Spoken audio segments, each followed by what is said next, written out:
Hello everybody, welcome.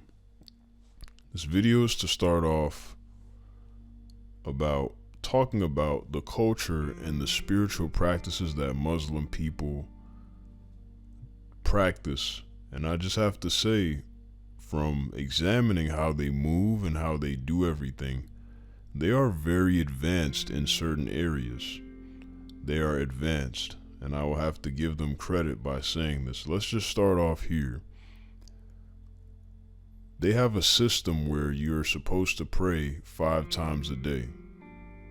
And as a person that follows, Christian values, I think I'm going to start incorporating that. I've been doing it here and there, but just the aspect of maintaining that connection by praying 5 times a day, you're putting yourself in a position to continuously tap into that divine communication.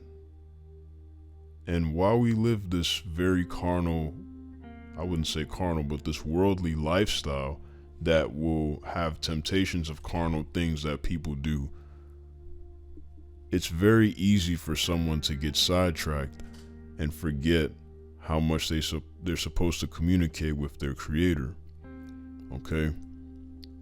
Another thing, the diet practices. I've noticed in other religions, in Christianity, folks will kill a turkey or eat a turkey that's dead for Thanksgiving and a whole bunch of other stuff that will just do the body some harm without knowing, produce cancer. But in Muslim religions, I believe they eat this type of meat called halal meat.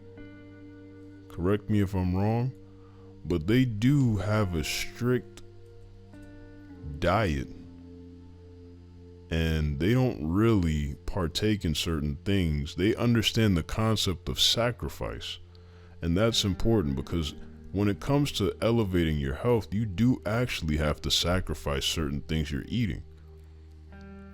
That is important. Now let's just get to the juicy part. The women.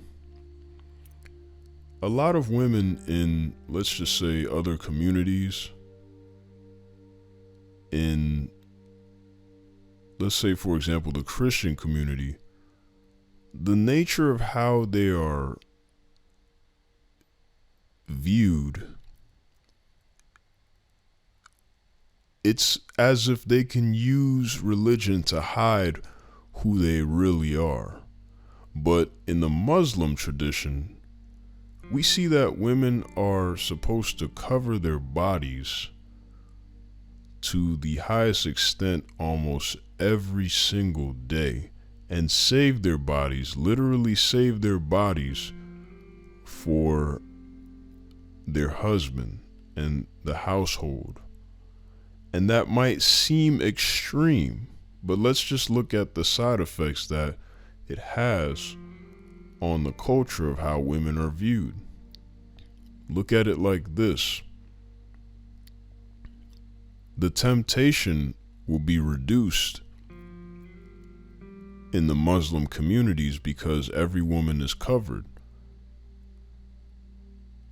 While you have women that are not fully covered going to church in certain Christian communities, and this is not to debate Muslim versus Christianity. They're very both powerful religions. They both have great spiritual practices you can learn from. But let's just take a look at how, as a culture, they view the women. In the Muslim community, they view them as more as sacred. In the Christian community, it's more about preserving, self-preservation, save your virginity, don't expose yourself like that. But there is a stricter demand for women to do that in the Muslim community. Now, do I believe that is right or wrong? It depends on whoever is experiencing it. But I will say, psychologically, it will increase the value of what you have, because when you don't show everybody what you have, it's more valuable. A lot of modern women are conditioned to showcase what they have, because the society, in Northern American terms, allows them to do so. Therefore, the perception is different. And that's just a very important spiritual aspect as well, to point out the differences between their culture and other cultures and other religions. Now, idealistically, you would think that a spiritually aware woman should carry herself a different way. But with the rise of feminism and women, so whenever they do practice in drinking, it's considered haram, which is something bad.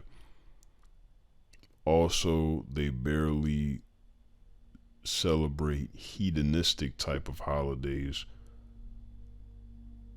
They celebrate holidays where they actually abstain from food. Ramadan. Some people cannot even fast for that time period.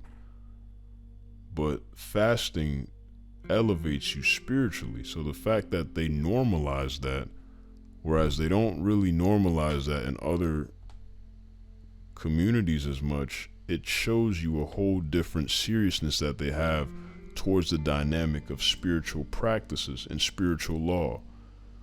And I'm not saying that certain religions will not incorporate this, but the way that they present them, they sort of don't overemphasize it, and people tend to sweep these things under the rug. So we just have to give some credit to the Muslims. You could definitely learn from how they practice things spiritually.